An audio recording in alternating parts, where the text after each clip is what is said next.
Let me ask you a question before I start. Yes. Just rapid fire. 5 teams you think who spent the most in NIL this offseason?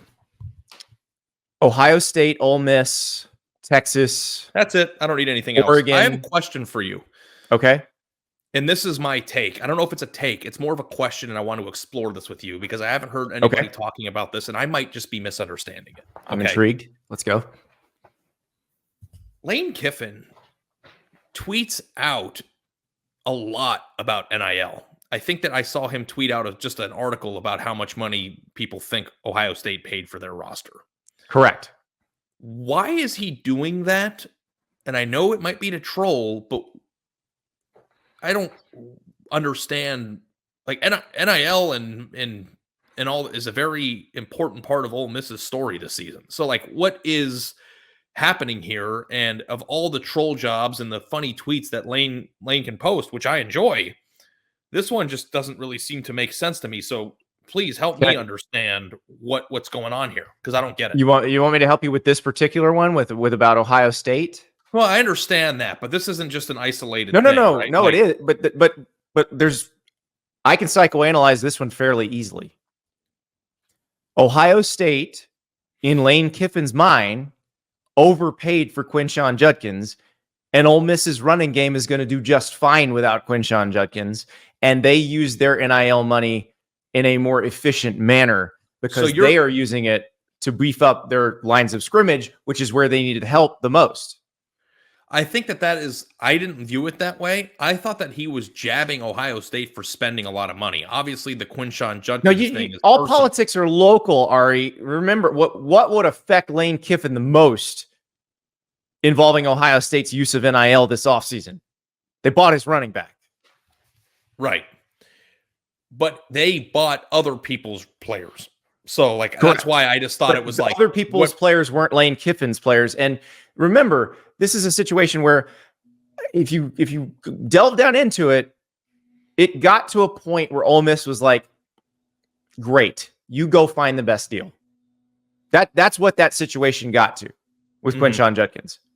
It wasn't we want you back, here's this Godfather offer, and then Ohio State just topped it. It was like, no, you seem to want more than we can give. Here's what I actually get it.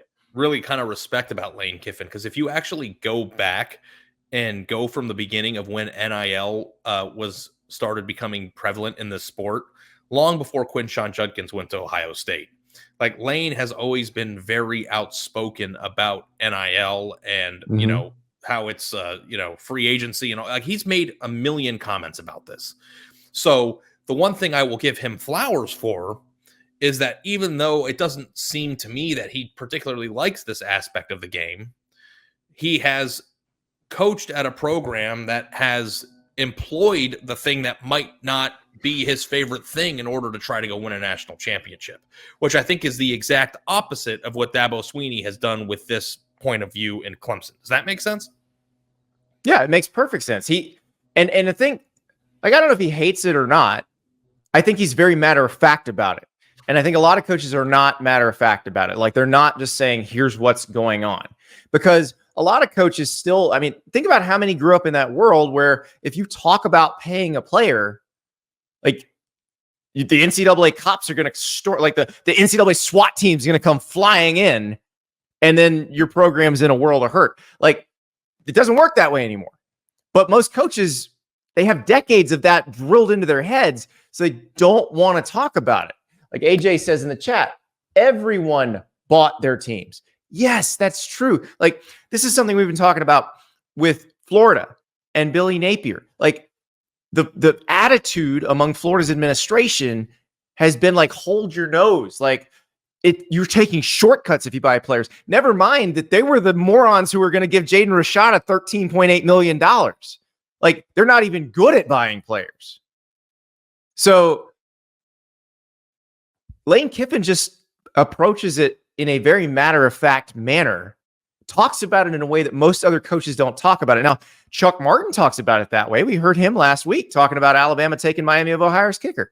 Like, a few coaches talk about it like that. And I actually find that very refreshing. I want them to talk about it in a very matter of fact, this is how it works way, because I think that's more honest than pretending. Like, remember when Jimbo Fisher got so mad at Nick Saban and he's like, how dare you impugn these young, he didn't say impugn because Jimbo's never used the word impugn, but like, how dare you suggest that these young men only came to Texas A&M for the biggest bag? That is an insult to the young men and their families.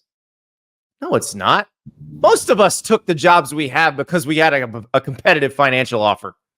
That's not insulting at all. It's what everyone does. Yeah, the thing that I just think is bizarre, and I understand that the lines get blurred a little bit when you're talking about from one program to the next, and the one that he's tweeting about is to the program that he went to. But I'm on a weight loss journey, okay? I am not nearly as big as I was 6 months ago. I still have a long way to go to get where I want to be with my body, okay? But I don't walk around looking at people who are overweight and going, you're fat. Like, there is a certain level of self-awareness that I have to possess as a person who has this battle myself, that I am engaging in something that they are to maybe a more greater extent, but I have also participated in eating things that I shouldn't have, or eating too much.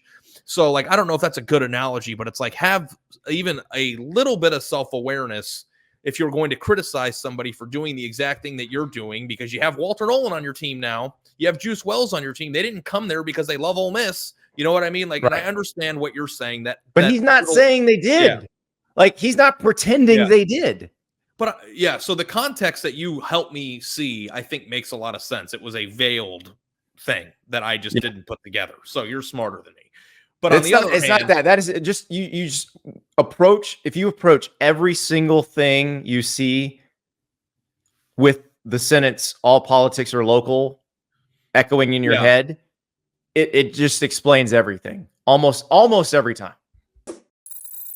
Thank you so much for watching. Just a reminder, subscribe to this channel right here so you never miss an episode of Andy Staples on 3.